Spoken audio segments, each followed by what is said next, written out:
Mtazamaji, leo ikiwa ni siku nzuri ambayo ni wakati ambao umefunguka, na vile unasikianga nikiongelesha watu nikiwaambia kwamba kila wakati una majira ama kila majira Mungu anakuanga ameufungua na sababu fulani, ama huo unafunguka kwa sababu ya kitu fulani.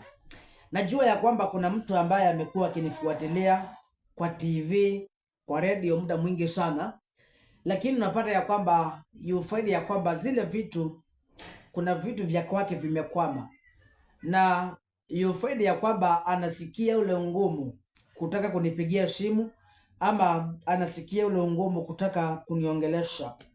Katika ibada zangu, ibada za urejesho ni ibada ambazo nimezifanya mingi sana, na watu ukiingia tu kwa mitandao, ukiangalia tu vile watu wana comment, na ukiangalia tu vile watu wanaongea kuhusu, you find ya kwamba a lot of people are there are giving out their testimonies, and I am sure ya kwamba hata wewe ambaye unaponisikiliza na unaponitazama, kuna ushuhuda nimekuwekea kwa skrini yako ama kwa kioo chako.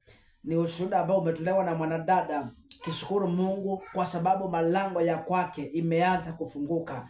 There is a lot of people ambao sasa hivi tunaongea wanafaa kuwa mbali sana, lakini kwa sababu ya zile vizuizi ama vile vikwazo zinapowapata, you find ya kwamba yule mtu anakaa katika hali fulani, anakaa katika maisha fulani ya kung'ang'ana. Nataka nikufunjie hiyo tatizo siku ya leo, nikufunjie. Chukua namba yangu ya simu ambayo nimeweza kuwekea katika skrini yako ama katika kioo. Hivi karibuni kuna branch ambayo ni kanisa ambalo nafungua pale Machakos Town. Machakos Town, watu wa Tala, watu wa Kangundo, watu wa Machakos, watu wa Mbumbuni na maeneo ambayo iko katika hiyo sehemu za Machakos. Nabii wa Mungu atakuwa anaingia mji.